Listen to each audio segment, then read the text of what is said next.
फुरफुरी नगर के जीवंत शहर में, जहां हंसी और हास्यपूर्ण घटनाएं रोजमर्रा की जिंदगी का हिस्सा थीं, मोटू और पतलू को एक असाधारण साहसिक कार्य का सामना करना पड़ा, जिसमें एक जादुई मुकुट शामिल था, जिसे चमत्कारी मुकुट या मंत्रमुग्ध मुकुट के नाम से जाना जाता था। एक धूप वाले दिन फुरफुरी नगर के एक छिपे हुए कोने की खोज करते समय मोटू और पतलू को एक प्राचीन संदूक मिला। उन्हें यह देखकर आश्चर्य हुआ कि संदूक के अंदर चमत्कारी मुकुट रखा हुआ था, जिसके बारे में कहा जाता है कि इसमें रहस्यमय शक्तियां होती हैं, जो इसे पहनने वाले की इच्छाएं पूरी करने में सक्षम होती हैं। जिज्ञासा उन पर हावी होने लगी। मोटू, जो समोसे के प्रति अपने प्रेम के लिए जाना जाता है, ताज पर कोशिश करने से खुद को नहीं रोक सका। जैसे ही चमत्कारी मुकुट उनके सिर पर सजा, एक हल्की सी चमक उन पर छा गई और हवा में एक जादुई आभा भर गई।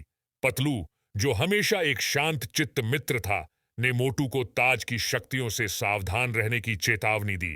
हालांकि मोटू ने अपने विशिष्ट हास्यपूर्ण अंदाज में समोसे की अंतहीन आपूर्ति की कामना की।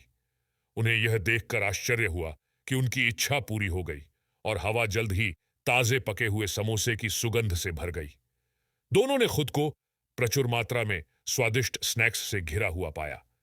जैसे ही जादुई मुकुट की खबर फुरफुरी नगर में फैली, शहरवासी चमत्कारी मुकुट के आकर्षण का विरोध नहीं कर सके। प्रत्येक व्यक्ति की अपनी अपनी इच्छाएं थीं, मौज मस्ती और तुच्छ इच्छाओं से लेकर हार्दिक इच्छाएं तक।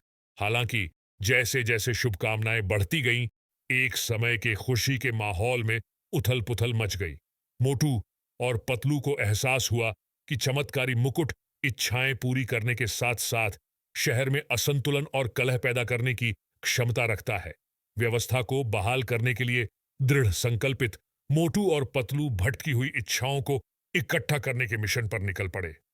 मोटू की नई जादुई क्षमताओं और पतलू की रणनीतिक सोच के साथ वे प्रत्येक इच्छा को संबोधित करने में कामयाब रहे, यह सुनिश्चित करते हुए कि चमत्कारी मुकुट की शक्तियों का बुद्धिमानी से उपयोग किया गया। अंत में मोटू और पतलू ने फैसला किया कि किसी भी अप्रत्याशित परिणाम को रोकने के लिए चमत्कारी मुकुट की सुरक्षा की जानी चाहिए। जिम्मेदारी की भावना के साथ उन्होंने जादुई मुकुट को फुरफुरी नगर की उत्सुक इच्छाओं से दूर छिपाकर उसके विश्राम स्थल पर लौटा दिया। चमत्कारी मुकुट के साथ मोटू और पतलू की मुठभेड़ की कहानी फुरफुरी नगर में एक पौराणिक कहानी बन गई, जो एक अनुस्मारक है कि जादुई शक्तियां मंत्रमुग्ध करने के साथ साथ उन्हें बुद्धिमानी से उपयोग करने की जिम्मेदारी के साथ आती है।